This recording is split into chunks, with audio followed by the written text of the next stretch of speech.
Hi hello, എല്ലാവർക്കും കുഞ്ഞു വീട്ടിലേക്ക് സ്വാഗതം. ഇന്ന് 2 റെസിപ്പിയാണ് കേട്ടോ ഷെയർ ചെയ്യുന്നത്. ഇവിടെ ഉച്ചയൂണിന് ഇന്നുണ്ടാക്കിയ 2 റെസിപ്പി. അപ്പോൾ നാടൻ അച്ചിങ്ങാപ്പയറിൻ്റെ ഒരു മെഴുക്ക് പുരട്ടി, നെല്ലിക്ക ചമ്മന്തി. ഒരുപാട് കറികളൊന്നും ഇല്ലാത്തൊരു ദിവസം അച്ചിങ്ങാപ്പയർ മെഴുക്ക് പുരട്ടിയും ചമ്മന്തിയും അതുപോലെ തന്നെ തൈരും നല്ല അസാധ്യ കോമ്പിനേഷനാണ് കേട്ടോ. ഇടയ്ക്കൊന്ന് കഴിച്ചു നോക്കണേ. അതുപോലെ ഈ പയറ് നമ്മുടെ അടുക്കളത്തോട്ടത്തിൽ നിന്ന് പറിച്ചതാണ്. ലോങ് വീഡിയോയിൽ ഞാൻ വിശദമായിട്ട് എൻ്റെ അടുക്കളത്തോട്ടം കാണിച്ചിട്ടുണ്ട്. കാണാത്തവരുണ്ടെങ്കിൽ അതും ഒന്ന് കണ്ടു നോക്കണം. പിന്നെ ചാനലൊന്ന് സബ്സ്ക്രൈബ് ചെയ്ത് സഹായിക്കുകയും കൂടി വേണം. അങ്ങനെ അച്ചിങ്ങയെല്ലാം നന്നായിട്ട് കഴുകി വെള്ളം വാർന്ന ശേഷം കട്ടിംഗ് ബോർഡിൽ വെച്ചിട്ട് ചെറുതായിട്ട് അരിഞ്ഞു കൊടുക്കുവാണ്. കട്ടിംഗ് ബോർഡിനേലും എനിക്ക് എളുപ്പം കൈകൊണ്ട് അരിയണതാണ് കേട്ടോ. ഇന്നൊരു വൃത്തിക്ക് വേണ്ടിയിട്ട് കട്ടിംഗ് ബോർഡ് എടുത്തന്നേ ഉള്ളൂ. അമ്മയൊക്കെ ഇപ്പോഴും തോരനാണെങ്കിലും മെഴുക്ക് പുരട്ടിയാണെങ്കിലും കൈകൊണ്ട് എളുപ്പം അരിഞ്ഞു മാറ്റുന്ന കണ്ടിട്ടുണ്ട്. ഞാനും കൈകൊണ്ട് തന്നെ എളുപ്പം അരിഞ്ഞെടുക്കും. അതൊരു പാത്രത്തിലേക്ക് ആദ്യത്തെ സെക്ഷൻ മാറ്റുന്നുണ്ട്. ഇനി കുറച്ചുകൂടെ അരിയാനുണ്ട്. അത് കഴിഞ്ഞിട്ട് സവോളയും പച്ചമുളകും കൂടെ അരിഞ്ഞെടുക്കണം. ആദ്യമൊക്കെ ഞാനും വെളുത്തുള്ളിയും അതുപോലെ തന്നെ ചെറിയ ഉള്ളിയൊക്കെ ചതച്ചിട്ട് അതൊന്ന് മൂപ്പിച്ച് അതിലേക്ക് അച്ചിങ്ങ ചേർത്താണ് ഉണ്ടായിക്കൊണ്ടിരുന്നത്. പിന്നീട് അങ്ങനെ കഴിച്ച് എനിക്ക് എന്തോരം വെളുത്തുള്ളിയുടെ ഒരു ടേസ്റ്റ് ഇഷ്ടപ്പെടാതെ വന്നേ പിന്നെയാണ് ഞാൻ സവോള ചേർത്തിട്ടൊന്ന് ട്രൈ ചെയ്യുന്നത്. നല്ലതായാലും ചീത്തയാണെങ്കിലും ഒന്നങ്ങനെ നോക്കാം എന്ന് കരുതി ആണ് സവോള ചേർത്ത് തുടങ്ങിയത്. പിന്നെ ഇതുവരെ ഞാൻ വെളുത്തുള്ളിയും ചെറിയ ഉള്ളിയൊന്നും ചതച്ച് ചേർത്തിട്ടില്ല അച്ചിങ്ങയിലോട്ട്. എനിക്കിതാണ് ഇഷ്ടപ്പെട്ടത്. പണ്ടൊക്കെ അമ്മയുടെയൊക്കെ വീട്ടിൽ വെക്കേഷന് പോയി നിന്ന സമയത്ത് കഴിച്ചിട്ടുള്ള പോലെ ഒരു ടേസ്റ്റ് നമ്മൾ തന്നെ ഉണ്ടാക്കി കഴിച്ച് ഒരു മടുപ്പ് വരുമ്പോഴത്തേക്ക് നമുക്ക് ഭയങ്കരമായിട്ട് സങ്കടം വരാറില്ലേ. പണ്ടത്തെ ഫുഡിനായിരുന്നു അല്ലെങ്കിൽ ആരെങ്കിലും ഫുഡ് ഉണ്ടാക്കി തന്നിരുന്നെങ്കിൽ അങ്ങനെയൊക്കെ തോന്നിക്കഴിഞ്ഞപ്പോഴത്തേക്ക് കിട്ടിയൊരു റെസിപ്പിയാണ് കേട്ടോ. എനിക്കിങ്ങനെ അച്ചിങ്ങ ഉണ്ടാക്കുന്നത് ഭയങ്കര ഇഷ്ടമാണ്. അപ്പോൾ അവിടെ വെളുത്തുള്ളി ഒന്നും ചേർക്കാറില്ല. ചിലപ്പോൾ അതുകൊണ്ടായിരിക്കും അങ്ങനെ ഒരു ടേസ്റ്റ് തോന്നിയത്. അപ്പോൾ അതും കൂടെ വെറുതെ ഒന്ന് ഷെയർ ചെയ്തെന്നേ ഉള്ളൂ കേട്ടോ. അങ്ങനെ സവോള എടുത്ത് ചെറുതായിട്ട് അരിഞ്ഞെടുക്കുന്നുണ്ട്. ചെറിയുള്ളി മാത്രം ചേർത്തും ഇങ്ങനെ ചെയ്യാം കേട്ടോ. അപ്പോൾ സവോള വഴറ്റിയൊന്നും ചേർക്കണ്ട. അച്ചിങ്ങയുടെ മേളിലോട്ട് തന്നെ അരിഞ്ഞിട്ട് ഒന്ന് ആവി കൊള്ളിച്ചാൽ മതി.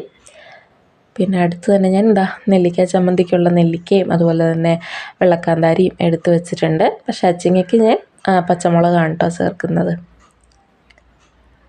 അങ്ങനെ അതിൻ്റെ മുകളിലേക്ക് സവോളയും പച്ചമുളകും കൂടെ അരിഞ്ഞിട്ട് അതൊരു സൈഡിലിട്ട് മാറ്റി വയ്ക്കുന്നുണ്ട്. ആദ്യം നമുക്ക് നെല്ലിക്ക ചമ്മന്തി ഉണ്ടാക്കിയിട്ട് അച്ചിങ്ങ മെഴുക്ക് പുരട്ടാം. അപ്പോൾ കുരു കളഞ്ഞിട്ടില്ല.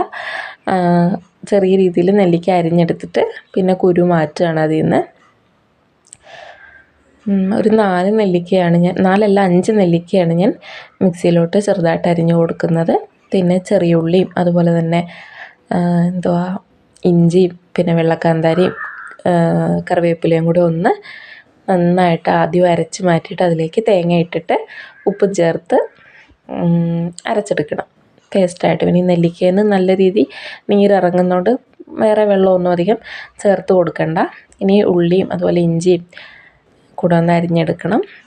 പിന്നെ കറിവേപ്പില ഒരു തണ്ട് കഴുകിയിട്ട് അതും കൂടെ ചേർത്ത് കൊടുക്കുന്നുണ്ട്. ഇതൊരെണ്ണം കേടാണ് കേട്ടോ. അപ്പോൾ അതൊന്ന് കട്ട് ചെയ്ത് കളഞ്ഞിട്ട് കഴിക്കാനായിട്ട് മാറ്റി വയ്ക്കുന്നുണ്ട്. എനിക്ക് കഴിക്കാനേ. പിന്നെ ഉള്ളിയൊക്കെ പൊളിച്ചെടുക്കുകയാണ്. ഒരു 3-4 കഷ്ണം ഉള്ളി മതിയാവും. പിന്നെ ഈ ഇഞ്ചിയുടെയും അതുപോലെ ആ കാന്താരിയുടെയും പിന്നെ നെല്ലിക്കയുടെ ഒരു ചവർപ്പ് ടേസ്റ്റ് ഉണ്ടല്ലോ, അതൊക്കെയാണ് ഇതിനെടുത്ത് നിൽക്കുന്നത്. അപ്പം നല്ല രീതിയിൽ 2 വലിയ പീസോളം ഇഞ്ചി ചേർത്ത് കൊടുക്കുന്നുണ്ട്. ആ ഇഞ്ചിയുടെ ഒരു കുത്തലൊക്കെ ഒരു ടേസ്റ്റാണ് കേട്ടോ. പിന്നെ വെള്ളക്കാന്താരിക്ക് വലിയ എരിവില്ലെങ്കിലും ഇടയ്ക്ക് നമുക്കൊരു എരിവ് കിട്ടും ഇതിൽ നിന്ന്. പിന്നെ തേങ്ങ ഫ്രിഡ്ജിൽ ഇരിപ്പുണ്ടായിരുന്നു, അതിൻ്റെ തണുപ്പ് മാറാനും എടുത്ത് വെച്ചിട്ടുണ്ടായിരുന്നേ. ആദ്യം ഇതെല്ലാം കൂടി മാത്രം ഒന്ന് അരച്ചെടുക്കണം. അതിലേക്ക് ആവശ്യത്തിനുള്ള ഉപ്പും കൂടെ ചേർത്തിട്ടുണ്ട്. ഉപ്പ് ഒരു ഇച്ചിരി പൊടിക്ക് കൂടുതൽ നിൽക്കുന്നതാണ് ഇതിൻ്റെ ഒരു ടേസ്റ്റ്. അപ്പോൾ ആദ്യം ഇതൊന്ന് ക്രഷ് ചെയ്തെടുക്കാം. ഈ പരുവത്തിന് കിട്ടും കേട്ടോ. അതിന് ശേഷം അതിലേക്ക് തേങ്ങ ചേർത്ത് കൊടുക്കാം. തേങ്ങ ഞാനൊരു 5-6 സ്പൂൺ തേങ്ങയും ചേർത്ത് കൊടുക്കുന്നുണ്ട്.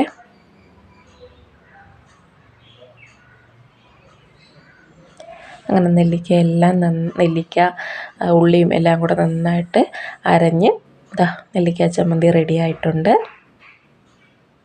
പിന്നെ അച്ചിങ്ങ മെഴുക്ക് പുരട്ടാനുണ്ട്. ചെറിയൊരു ഉരുളി എടുത്ത് ഗ്യാസിൻ്റെ മുകളിൽ വെച്ചിട്ട് ആദ്യം പപ്പടം കാച്ചി മാറ്റുന്നുണ്ട്. അതിലേക്കാണ് കടുക് പൊട്ടിച്ചിട്ട് അച്ചിങ്ങ എല്ലാം ഇട്ട് കൊടുക്കുകയാണ്. പിന്നെ നന്നായിട്ട് ഇളക്കി കറിവേപ്പിലയും ചേർത്ത് ഉപ്പും ചേർത്ത് ഒന്ന് ആവി കയറ്റാനായിട്ട് വെക്കാം.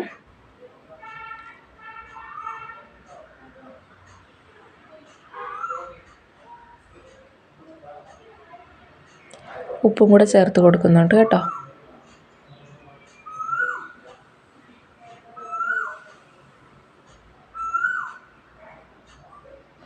പിന്നെ നന്നായിട്ടൊന്ന് ഇളക്കി യോജിപ്പിച്ചിട്ട് ഒന്ന് ആവി കയറ്റാൻ വെച്ചിട്ടുണ്ട്.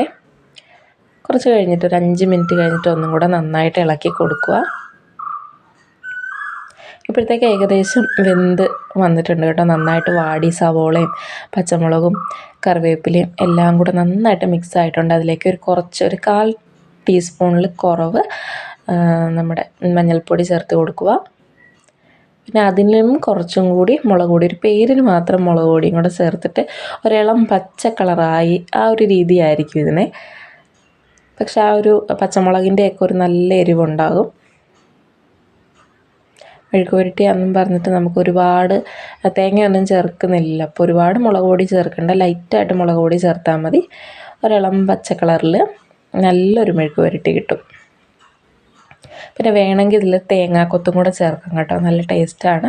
ഞാൻ കൂടുതലും ബീൻസിനും അതുപോലെ പീച്ചിങ്ങ അതിനൊക്കെയാണ് തേങ്ങാക്കൊത്ത് ചേർത്തിട്ട് മെഴുക്ക് പുരട്ടാറ്. അച്ചിങ്ങയ്ക്ക് ചേർത്താലും നല്ല ടേസ്റ്റാണ് കേട്ടോ.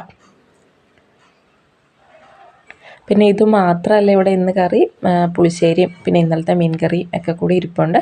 അപ്പോൾ നന്നായിട്ടൊന്ന് പൊത്തി വെച്ചിട്ട് ഒന്നും കൂടെ ആവി കയറ്റി അപ്പോൾ ഒന്ന് മൊരിഞ്ഞ് കിട്ടും. അങ്ങനെ അച്ചിങ്ങ മെഴുക്ക് പുരട്ടി റെഡിയായി. ഒരു 2 മിനിറ്റും കൂടെ ആവി കയറ്റുന്നുണ്ട് കേട്ടോ. ചെറിയ തീയിലേക്ക് മാറ്റണേ, അതിടയ്ക്കൊന്ന് ശ്രദ്ധിച്ചോണം കേട്ടോ. അങ്ങനെ പിന്നെയും ഒരു 2 മിനിറ്റ് കഴിഞ്ഞ് തുറന്ന് നന്നായിട്ട് ഇളക്കി കൊടുക്കുന്നുണ്ട്. നല്ലൊരു സ്മെല്ലാണ് കേട്ടോ കറിവേപ്പിലയുടെയൊക്കെ ഇപ്പോൾ കിട്ടുന്നത്. അപ്പോൾ 2 റെസിപ്പിയും മറക്കാതെ ഇടയ്ക്കെങ്കിലും ഒന്ന് ട്രൈ ചെയ്ത് നോക്കണം കേട്ടോ.